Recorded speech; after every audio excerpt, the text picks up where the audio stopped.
Two men walked slowly through the low water of a river. They were alone in the cold, empty land. All they could see were stones and earth.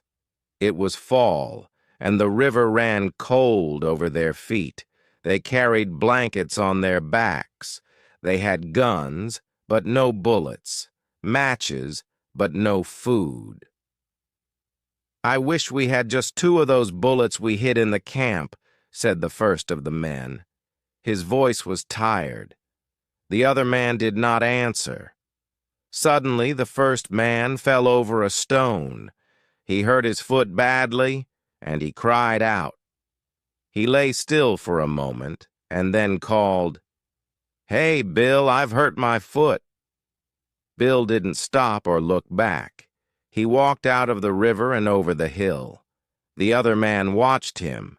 His eyes seemed like the eyes of a sick animal. He stood up. "Bill!" he cried again. But there was no answer. Bill kept walking. Bill. The man was alone in the empty land. His hands were cold, and he dropped his gun. He fought with his fear and took his gun out of the water. He followed slowly after Bill. He tried to walk lightly on his bad foot. He was alone, but he was not lost. He knew the way to their camp. There he would find food, bullets, and blankets. He must find them soon. Bill would wait for him there.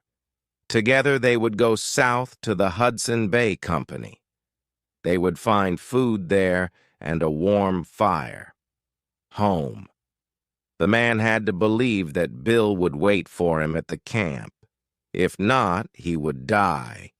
He thought about the food in the camp, and the food at the Hudson Bay Company, and the food he ate 2 days ago. He thought about food, and he walked. After a while, the man found some small berries to eat.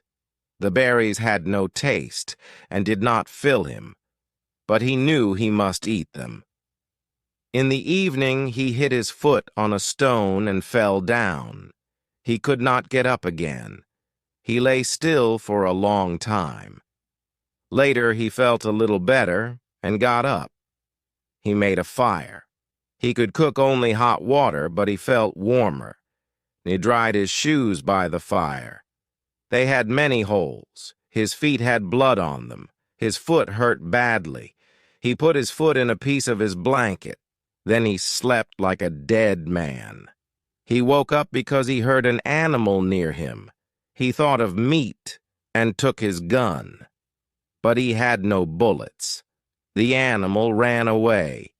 The man stood up and cried out. His foot was much worse this morning. He took out a small bag that was in his blanket. It was heavy 15 pounds. He didn't know if he could carry it, but he couldn't leave it behind. He had to take it with him. He had to be strong enough. He put it into his blanket again. That day, his hunger grew worse than the hurt in his foot. Many times he wanted to lie down, but hunger made him go on. He saw a few birds. Once he tried to catch one, but it flew away. He felt tired and sick. He forgot to follow the way to the camp. In the afternoon, he found some green plants. He ate them fast, like a horse. He saw a small fish in a river. He tried to catch it with his cup, but the fish swam away into a hole. The man cried like a baby, first quietly, then loudly. He cried alone in that empty world. That night he made a fire again and drank hot water.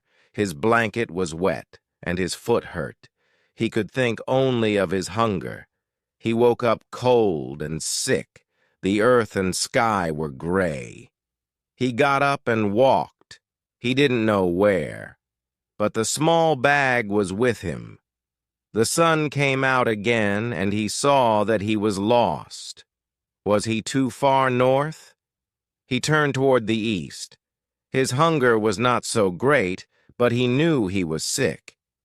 He stopped often. He heard wolves and knew that deer were near him.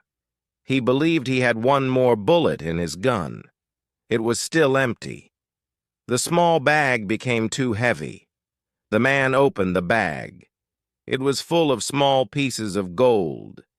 He put half the gold in a piece of his blanket and left it on a rock. But he kept his gun. There were bullets in that camp. Days passed, days of rain and cold. One day he came to the bones of a deer. There was no meat on the bones. The man knew wolves must be near. He broke the bones and ate like an animal. Would he too be only bones tomorrow? And why not? This was life, he thought. Only life hurt. There was no hurt in death. To die was to sleep. Then why was he not ready to die? He could not see or feel. The hunger, too, was gone. But he walked and walked. One morning he woke up beside a river. Sunlight was warm on his face. A sunny day, he thought. Perhaps he could find his way to the camp. His eyes followed the river. He could see far. The river emptied into the sea. He saw a ship on that silver sea. He shut his eyes. He knew there could be no ship, no seas in this land.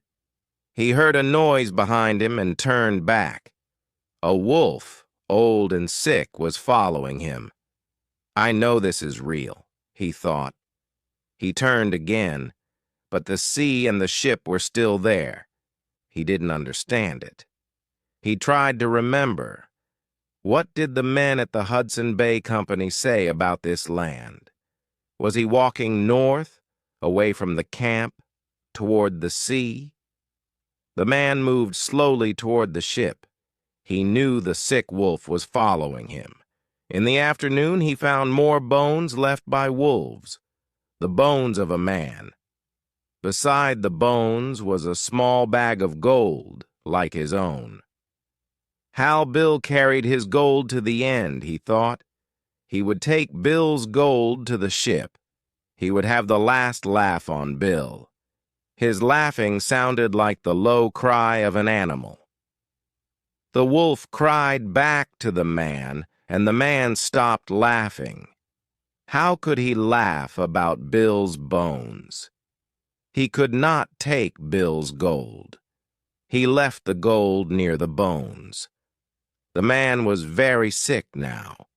He walked more and more slowly. His blanket was gone. He lost his gold, then his gun, then his knife. Only the wolf stayed with him hour after hour. At last the man could go no further. He fell down. The wolf came close him. It weakly bit his hand. The man hit the wolf and it went away. But it did not go far. It waited. The man waited. After many hours, the wolf came back again. It was going to kill the man. But the man was ready. He held the wolf's mouth closed, and he got on top of the sick wolf. He held the animal still. Then he bit it with his last strength. He tasted the wolf's blood in his mouth. Only love of life gave him enough strength. He held the wolf with his teeth and killed it. Later, he fell on his back and slept. The men on the ship saw a strange thing on the land. It did not walk.